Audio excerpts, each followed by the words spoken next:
Hello everyone, welcome to RPSC study hub. आज हम बात करेंगे एक और कैंडिडेट के इंटरव्यू के बारे में। तो आइए जानते हैं इनके बारे में। इंटरव्यू जो है इनका बाबूलाल कटारा जी सर है, उनके बोर्ड में जो है इनका इंटरव्यू हुआ। ओके, 18 से 20 मिनट जो है वो इनका इंटरव्यू चला। बैकग्राउंड जो है वो है बीए इन्होंने करी 2017 में, एमए करी फिर 2019 में, और नेट हिस्ट्री जो है, हिस्ट्री से जो है इन्होंने नेट जीआरएफ करा है, नेट करा है, जीआरएफ नहीं सॉरी, नेट इन्होंने करी है हिस्ट्री से। इसके अलावा बाड़मेर से जो है ये बिलोंग करते हैं। तो क्वेश्चन जानते हैं और कौन कौन से क्वेश्चन जो है इनसे पूछे गए। वही नॉर्मल क्वेश्चन। सबसे पहले जो है चेयरपर्सन जो है उन्होंने पूछा, खाना खाया आपने, कैसा लग रहा है, कैसे हो, आपने 10th 12th BA में कहाँ कहाँ से कब कब की, ये पूछा। ठीक है, तो ये तो नॉर्मल क्वेश्चन हो गए। हम आगे बढ़ते हैं। Who is president of India, president of India पूछे तो वर्तमान में तो रामनाथ कोविंद जी जो है वो हमारे भारत के जो है प्रेसिडेंट है। फिर है राजस्थान के होम मिनिस्टर, राजस्थान के होम मिनिस्टर या राजस्थान के गृह मंत्री इनसे पूछे गए तो गुलाब चंद्र कटारिया जी सर वो है जो होम मिनिस्टर है।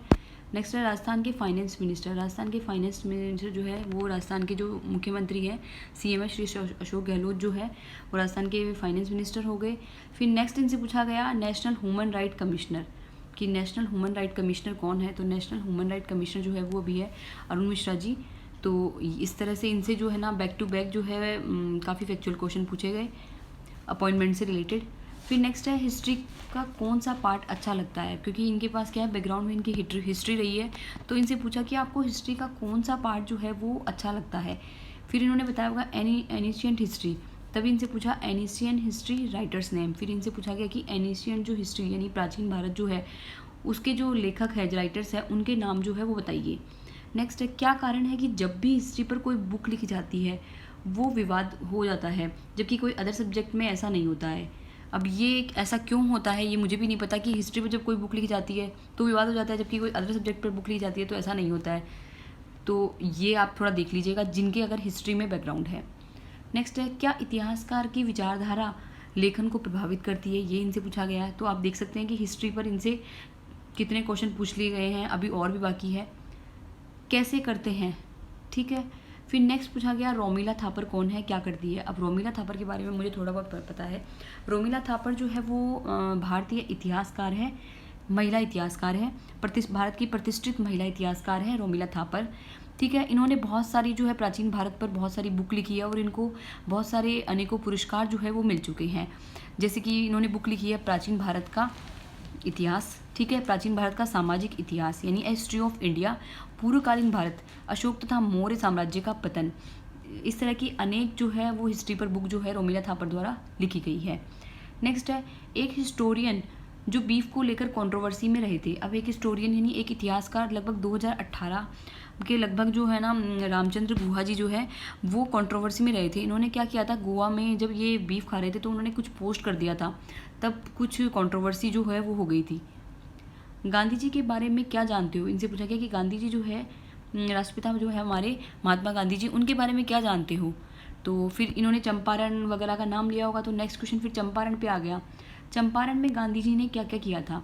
अब चंपारण जो हमारा आंदोलन है वो 1917 में हुआ था। अगर हम हिस्ट्री की बात करें तो 1917 में जब गांधी जी का जो, अगर हम देखें कि गांधी जी का जो अहिंसा का जो पहला प्रयोग था या गांधी जी का जो प्रथम सत्याग्रह जो हुआ है आंदोलन, वो चंपारण में ही यूज़ किया गया। चंपारण जो है वो बिहार में जो है एक जगह है।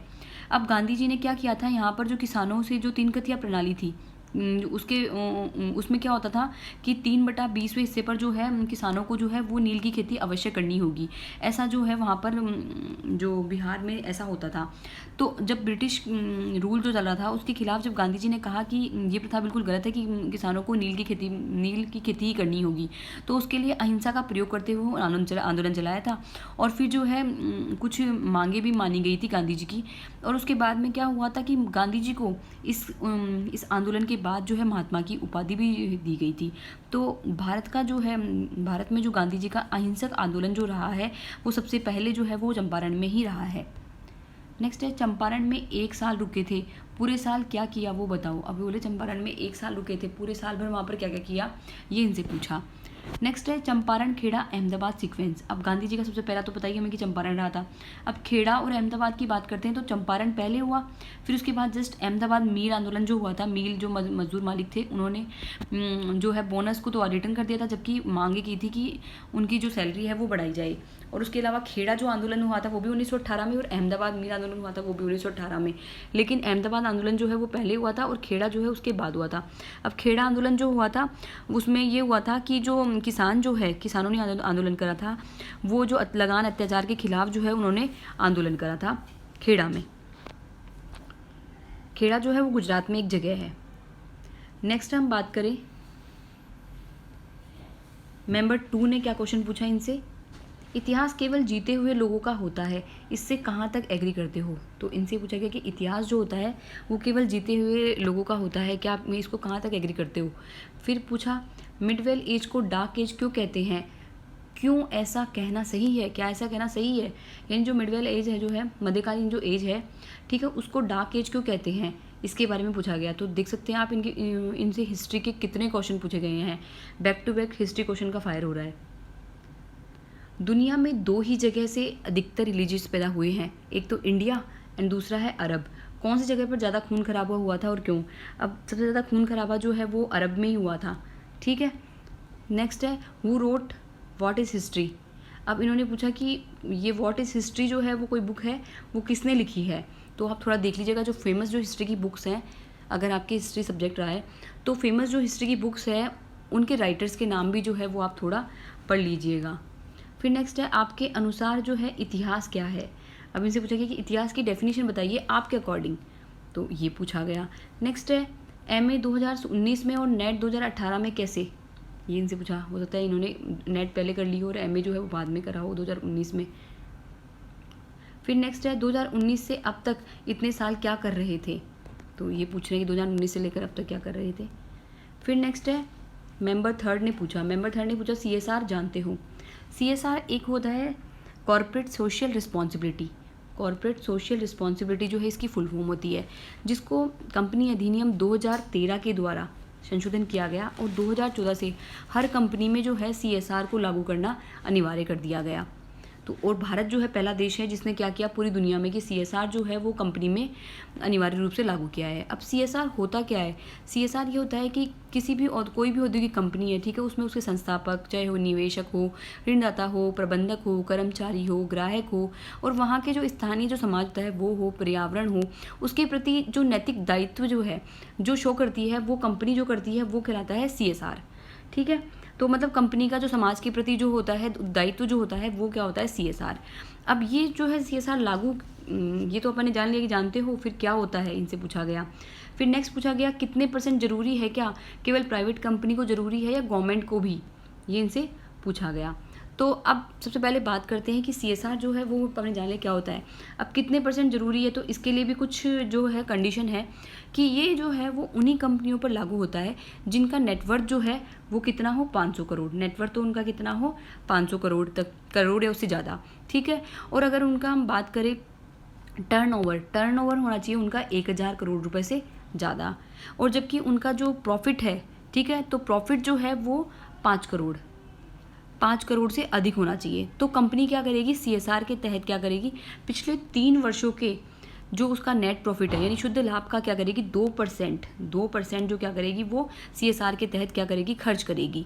अब CSR में भी खर्च जैसे कैसे करेगी, जैसे गरीबी में पर, बालिका शिक्षा पर, ठीक है, शौचालय निर्माण पर, और जो और भी शिक्षा के संबंधित जितने भी कार्य है वो हो गई, लिंग समानता पर, पर्यावरण संरक्षण पर, शिशु मृत्यु दर कंट्रोल करने के लिए, मातृत्व स्वास्थ्य के लिए, दिव्यांगों के लिए, वृद्धजनों के लिए, खेल की गतिविधियों को बढ़ावा देने के लिए, इन सभी के तहत जो है वो कार्य करेगी। CSR के तहत ये सभी कार्य जो है वो कंपनी करेगी। अब इनसे पूछा गया कि केवल प्राइवेट कंपनी को जरूरी होता है गवर्नमेंट को भी, इसमें क्या होता है केवल प्राइवेट कंपनी जो होती है वही शामिल होती है, प्राइवेट कंपनियों पर CSR जो है वो लागू होता है। इसके अलावा प्राइवेट कंपनी के अलावा भारतीय जो कंपनी हो गई वो, उसके अलावा भारत में विदेशी कंपनी की कोई अगर कोई शाखा है तो उस पर भी लागू होता है, और विदेशी कंपनी के परियोजना के जितने भी कार्यालय चल रहे हैं उन सभी पर क्या होता है CSR जो होता है वो लागू होता है। तो ये भी आप ध्यान रख लीजिएगा। फिर नेक्स्ट है कि इसमें आप जान ही चुके हैं कि क्या क्या काम होते हैं, इससे क्या फ़ायदा होता है ये अपन जान ही चुके हैं। नेक्स्ट है कोई 2 गवर्नमेंट स्कीम बताओ जो सक्सेसफुल रही हो। अब गवर्नमेंट स्कीम तो बहुत सारी सक्सेसफुल रही है, जैसे मनरेगा तो रही है, इसके अलावा बेटी बचाओ बेटी पढ़ाओ, सुकन्या समृद्धि योजना, स्वच्छ भारत जो अभियान है वो हो गया, आयुष्मान भारत अभियान, पीएम आवास योजना, पीएम जनधन योजना, इस तरह से काफ़ी स्कीम जो है वो गवर्नमेंट की जो है वो सक्सेसफुल रही है।